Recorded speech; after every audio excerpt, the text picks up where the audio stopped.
blueprint as the Bataclan-style attack where Saleh Abdel Salam opened fire on a group of innocents, well prepared, well equipped, armed with Kalashnikov rifles that are very easy to get in, and then left and retreated to Belgium, where he then was able to either continue on with carrying out terror or until he was engaged. And so you have this group of subjects who performed a very similar type of attack. They went in, they opened fire, and they left, and they did it, Bill, in under 5 minutes. That means to me that was you are premeditation. drawing parallels from San Bernardino to Paris, Mr. Cohen. That's what you're doing right now. Absolutely. Do you concur, Mr. Hansen?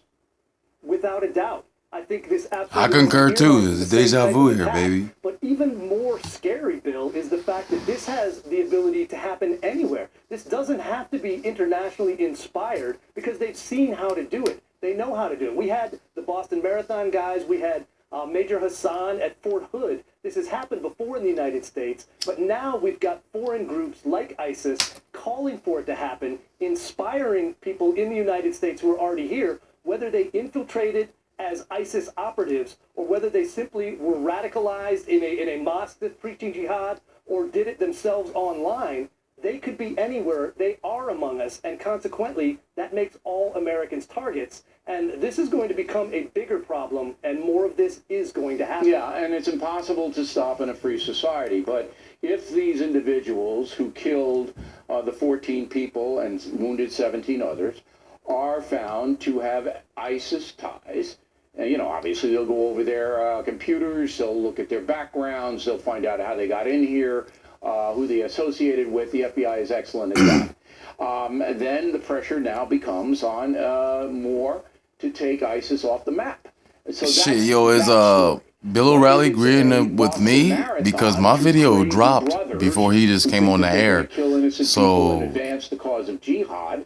just titled that video, in the description box. What if it's ISIS? You never know. Just saying. You can't stop it. I got 3 motherfucking professionals agreeing with me, so it might be them. The tactics look the same. I should have said that in the video. I didn't. I didn't want to talk too much. Mr. Cohen, you have made your reputation in Israel, correct?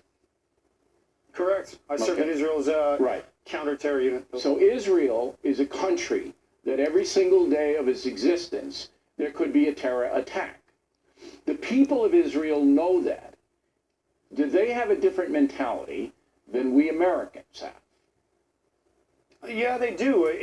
Israelis, regardless. What does that question have to do with anything that's going on right now? Radically fundamental Think about it. ideologues who can't be talked to normally because when you're dealing with that type of ideology, there's no logic. It's a delusional mentality, and regardless of where Israelis stand, national security is always taken seriously. Everybody serves in the military. Citizens, when permitted, often carry weapons. We rely on our citizenry in Israel to respond, as we've seen with all these crazy knife attacks in the last month, and it's because Israel is a very socially security conscious society that we don't have as much terrorism as there would be if they weren't the way we were. So let me paraphrase. So you're saying because Israelis, who are pretty robust in their political differences, all right, because they all come together on this issue, protecting themselves from terrorism, it's easier for the government to do that. While we in America are divided along ideological lines on how to attack ISIS, what to do with the jihad. As you both know, were there other targets that they planned to hit? Did they want to hit, multiple targets to kind of create multiple havoc, or were there specific other targets? Again, all of this we don't know at this point, but that's something. It certainly raises questions. The fact that they had weaponry that they were using in the escape that they could have used elsewhere. Yeah, I heard a theory earlier that there may have been a second attack planned or multiple attacks planned. That seems plausible to me because they stayed in the area. The pipe bombs, the fact that they're not going to get taken alive. They obviously are. Nobody made even an attempt to surrender. So I think there's a strong possibility that there were other attacks planned either today or sometime in the near future. Yeah, and Art, as you mentioned, Pamela Brown reported earlier, a source told CNN that the current belief is that this is either some form of domestic terrorism or criminal based on what we know so far, and again, early reports, there's probably more we don't know than we actually do know. Does that make sense to you? Well, the criminal... 5 adults were brought here to the Loma Linda Medical Center. Now, of those 5 adults, 2 were critical, 2 were fair, and 1 is currently still being assessed. Now, at 2:30, there was a code yellow bomb threat that was called right here at the hospital behind me while I was standing here. But then a canine assessment team went inside. They realized that bomb threat was not, in fact, credible. It was lifted then at 3:30. The press office says that they are going back now to business as usual, although they do not expect any more victims to come to this hospital after today's shooting. The press office would not confirm whether or not one of the victims brought here was in fact an officer, but an eyewitness did say that an officer that suffered non-threatening, life-threatening injuries from today's shooting was brought here just within the past 2 hours. So we're also waiting to hear from the family members. Lots of family members have come to this hospital, waiting, Chris, for... C, A, B, and C. It's a way. That's useful what you said about the bomb threat there. Again, there were numerous reports throughout the day, and it's useful to know when those reports have been knocked down. Again, we are awaiting this police presser, and I have to say that if you're watching this, as we've watched this unfold all day, there's a certain numbness that has set in, I think, among many people, many observers, people even in the news business, on what we call mass shooting days. Those are days when we come to the office and at some point during the day, we get word that someone has engaged in a mass shooting somewhere in this country, whether that's in Colorado Springs, in Planned Parenthood, whether that's at a community college in Oregon, as happened recently as well. Today unfolded in a particularly horrific way, and particularly baffling way. The initial reports of multiple shooters was baffling when people thought this target didn't appear in any way to be any kind of plausible ideological or terroristic target, and yet there were multiple shooters. The fact that this was a county health department that was holding this banquet in this conference hall inside the Inland Regional Center, which is a social service agency who, if you go on Twitter, was celebrating Christmas holiday party with the people they served yesterday. These are people that do tremendously thankless and important work working with folks, many who have developmental challenges. You can see some of the video that was online. We don't know. Right. I mean, not to make a premature comparison to Paris, but that was the actual attack was conducted by a small set of individuals, but they were obviously aided and abetted by many others. We don't know that yet. I will say that we ought to get our terminology straight here. Just because it happened domestically doesn't make it domestic terrorism. 9/11 was an attack on U.S. soil. So is World Trade Center 1. If it is internationally inspired, if there's some international inspiration or facilitation, that turns it into international terrorism. So I think we ought to keep an open mind on that as well. Right. I mean, again, Harry, and it's a good point. We have no idea at this point. It's important to stay what we don't know as much as what we do know. What's really strange to me, though, Anderson, is the fact that, why were they still in town? And the only reason I can come up with is that there was going to be a second attack. Now, when they had the chance to attack a second location, when all the police are over at this other location, right, for hours, right, and now they finally get spotted. So what was going through their minds? Did something happen that they couldn't make that second attack, all right? And why were they driving around town in that vehicle when they knew the police were looking for that vehicle? So it's really strange to me whether or not there was going to be a second attack, or did they just want to finally confront the police? And we should point out, you see somebody at the podium there, the press conference has not begun. We're going to bring it to you as soon as it does begin. Right now they're just giving some names of various officials.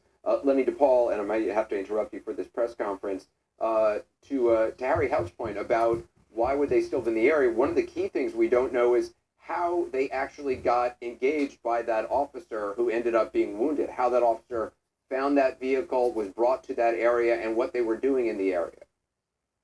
Well, that certainly is what's going through law enforcement's mind at this point, Anderson. I mean, why were they in the area? Why did the three of them, if there is a third suspect, stay together in that target vehicle? I mean, they hit this place pretty quick. They were methodical. They got in there, did a lot of damage, got out. Law enforcement, thank God, responded very quickly.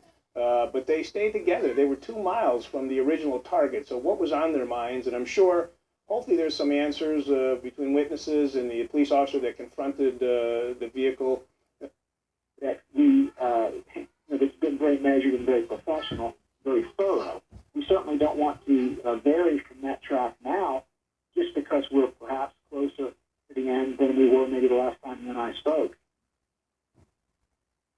I have a lot of gratitude that I'm able to give some time back. It's a place of healing for girls.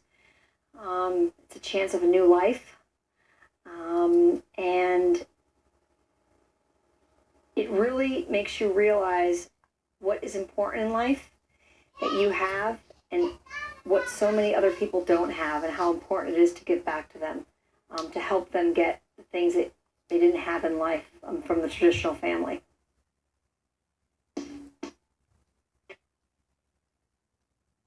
You have to go with me. And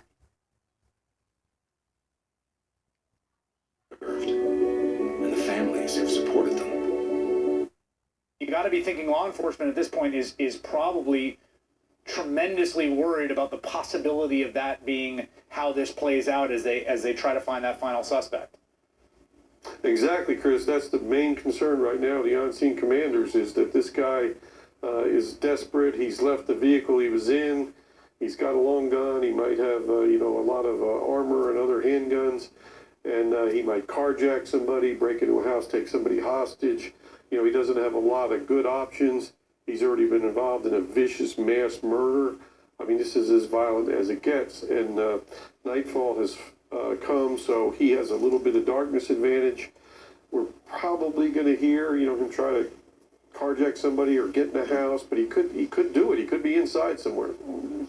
The images you just saw, we believe, were people coming off the bus to the hospital. There are also, I should say this, throughout the late afternoon, early evening local time, folks reuniting in a place called the Hernandez Center in San Bernardino County, where officials had told folks to go reconnect with loved ones. There's hundreds of people that worked at that building, thousands more who have moved through that center to use its services, and tremendous amount of worried calls and anxiety today throughout the day. Folks reconnecting into a home, and now we're being told that it is a female, and that they're going to hopefully have some more information for us when that press conference takes place, Bill. Okay, do we know if the female is still at large? The person I spoke to said this person said that they believed that it was still at large. Again, this is the federal agencies are all trying to work together. The information gets passed around pretty quickly, but it's also very fluid. Under their interpretation, the person was still at large, but the information they got was like 10 minutes ago, so it could change. The person could be in custody at this moment, but they're still under the impression they're still operating on as if the female is still at large, Bill. Now, is there any stepped-up activity where you are? As again, we were talking about the search, how it's conducted. I know that there's a lot of activity. Is it frenzied or is it calm where you are, Adam? Since I spoke to you last, it was calm, and then it got a little frenzied in some respects. We saw one of the battering rams come out of here. We saw a bunch of units leave here. We saw a couple come in as well. I talked to one of our producers who's actually on the other side, basically the other side of the location from where we are, so diagonal. It's basically a square that they've taken people out of, and he's on the other corner and says that over there he still sees some searching, but it's calmer over there. But we did see some activity here, Bill, 5 or 10 minutes ago, right before I got that phone call that said it was a female was the third suspect. Okay, now, in the air, the helicopters, is there still just one hovering overhead? No, there's two. I saw a second one, Bill. I know it's at least two police because they're lower. The media ones, again, it's this night. The media ones are way up high there and over there and over there. But the police ones are low, and there's a police one right behind me, over my shoulder, behind these trees, and there was one over there, I believe, as well. So seems like there's. For example, I agree with Pete Williams that I don't think there's anything to indicate at all, and this definitely does not look like anything that any kind of ISIS-Al-Qaeda types would commit. So I think that's way off the table. Yeah. But I don't think it's out domestically, a domestic one, or a revenge motive. When someone goes out and gets people to act with them on a murder like this, they may already be members of a criminal gang who can easily get help from other criminal gang members to do a murder. So that's one possibility if you have a revenge. Or you could have some family members who would help you exact revenge. Or you could have a political motive, a power motive, to attack a certain group of people for a certain reason. Jim, I'm going to stop you right there because we are seeing law enforcement officials assemble at the microphones there in San Bernardino. We have been awaiting anxiously a press conference, and it appears it's beginning now. Let's take a look. Before accurately so. Columbine changed everything. The idea now is to not set up an initiative. Dan, I'm sorry, I gotta jump in here. Let's listen. Good evening, folks. So this is not going to go through all of the details that we went through in the first press conference, but I will say this. Since that time, we are still working on the building here at the Inland Regional Center. As officers were searching the building, we had mentioned in the first press conference that there were some suspicious devices. One of those devices is believed to potentially be an explosive and rendering that safe. So I would imagine we're going to be here for several hours as the bomb squad continues to work that part. On the investigative side, we had followed up on some tips that took us to a residence in the city. For him against the Setting up on that residence to watch it. There was a vehicle that was seen leaving that was suspected of possibly being involved. There ended up being a pursuit of that vehicle, and eventually that pursuit came back to San Bernardino Avenue between Mountain View and Richardson here in the city of San Bernardino, where the suspect vehicle stopped and there was an officer-involved shooting. We had multiple officers that were involved in the shooting. We have 2 suspects that are dead at the scene. One is a male, one is a female. We had 1 police officer that was wounded. He has injuries that are not considered to be life-threatening, and he is at a local hospital and is expected to be okay. Of the suspects that are dead at the scene, 1 is a male, 1 is a female. They were dressed in, I think is probably the best way to term it. They are both armed with assault rifles. They are both armed with handguns.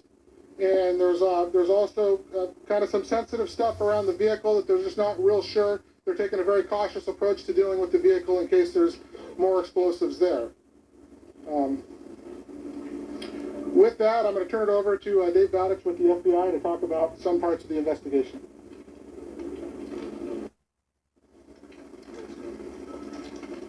Thank you, Chief. Director in charge of the FBI here in the Los Angeles field office. B-O-W-D-I-C-H. B-O-W-D-I-C-H. First off, we want to extend our families of the victims. There are many, many victims who were involved here. Some are obviously deceased. Others are wounded and being treated. As we speak. This is to assure that both us, the Sheriff's Department, the San Bernardino Police Department, as well as the ATF work this thing together to assure that we have chased down every lead to solve this case. Secondly, we are bringing in FBI resources. We have agents on a house in Redlands, California right now. That house, as we know, we do not know the contents of what's in that. House, but previous active shooter incidents have shown us that there are times when devices are left behind. We do not have any indications there are devices to my knowledge, but we certainly are going to proceed very cautiously into that house to preserve life and limb of our employees. We're bringing evidence response teams in to work hand in hand with our state and local partners on the officer-involved the scene here where we have multiple victims, as well as the house. We will continue to go down this road. This is a marathon, not a sprint. I know one of the big questions that will come up repeatedly is this terrorism? And I am still not willing to say that we know that for sure.